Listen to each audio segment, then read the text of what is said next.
Hello and welcome to the GCN News Show. This week we're going to be bringing you news from the UCI Road World Championships. We left off last week's show with news of the trade team time trial, so we'll pick up with news from the individual time trials that followed. Severine Eraud of France won the junior women's time trial. She beat Alexandria Nichols and Alexandra Manley, both of Australia.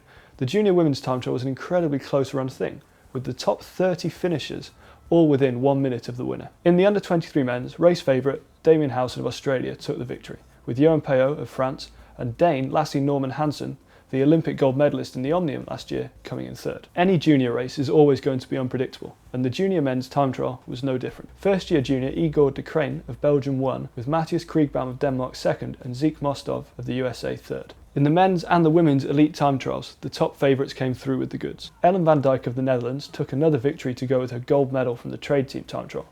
Linda Willemsen of New Zealand came in second. Trade team and national teammates Carmen Small and Evelyn Stevens placed third and fourth. We spoke to Specialised in USA Cycling about a new performance analysis system that Stevens has been using. Specialized B-Box, which is a data acquisition system, collecting data to help us determine the best equipment and best strategy for Evelyn in her race today. This is the box. This is not the normal location. This is the antenna that we pick up data, and we are watching her live, both her power, speed, and direction and lean angle, and if she's low or high compared to the optimum position. We can see if she's braking to come into a corner or in the optimum position on the straightaway. The system that we have in place is going to be used for today in this moment to actually evaluate some segments of the course at race speed prior to the race, and then to be able to match that up to the actual performance in the race with the SRM data. Ultimately, the impact can be tremendous. In the men's time trial, Tony Martin, as expected, took the victory. It had been thought that Fabian Cancellara and Bradley Wiggins would give Martin more of a run for his money, but they couldn't get too close, with Martin even spinning out his huge 58-tooth chainring at some points on the course. Like Van Dijk, this was also Martin's second gold of the championships after the trade team time trial. Can anyone get close to him in the time trials in the next few years? Comment and let us know what you think. Before we move on to the road races, we'll talk about the UCI presidential elections. It had been an often bitter battle in the run-up to the elections between Pat McQuaid and challenger Brian Cookson, but once they actually got started, it just got confusing. Followers on Twitter were often left dumbfounded, and some delegates even asked for the election to be paused so that they could enjoy the racing. Colleagues, friends, we've had enough of this. I'm going to propose that we go straight to the vote between the two candidates. After what had been predicted to be a very close run thing, or even a draw, Brian Cookson ran out the eventual winner of the presidential election with 24 votes to McQuaid's 18. This was what Cookson had to say on his election. It's a huge honour to have been elected president of the UCI, and I would like to thank you for all the trust you have placed in me today. The campaign to get to this point has been intense, but I'm under no illusion that the real work starts now. So I call on the global cycling community to unite and come together to help ensure that our great sport realises its enormous potential. This is the vision that will drive and focus my activities over the next 4 years. The road races kicked off on Friday with the under-23 men's and junior women's race. The under-23 race was won by Slovenian Matej Mohoric, who won the junior race last year. Mohoric soloed to victory after leaving South African Luis Meintjes on the final descent from the high point of the circuit at Fiesole. Perhaps Meintjes couldn't keep up because he couldn't quite believe how Mohoric was descending. Mohoric's descending technique was certainly highly effective, if a little unorthodox. The junior women's road race was won by Amalie Dideriksen of Denmark, who took a smart sprint victory from a small group. Two-time junior world cyclocross champion Mathieu van der Poel won the junior men's race. Van der Poel is one to watch out for, and may just have the best pedigree of the current crop of up-and-coming cyclists. His father, Adrie van der Poel, was world cyclocross champion and won both Liège-Bastogne-Liège and the Tour of Flanders. Marianne Vos, who goes into every race that she starts as favourite, won the women's road race. We spoke to her before the start.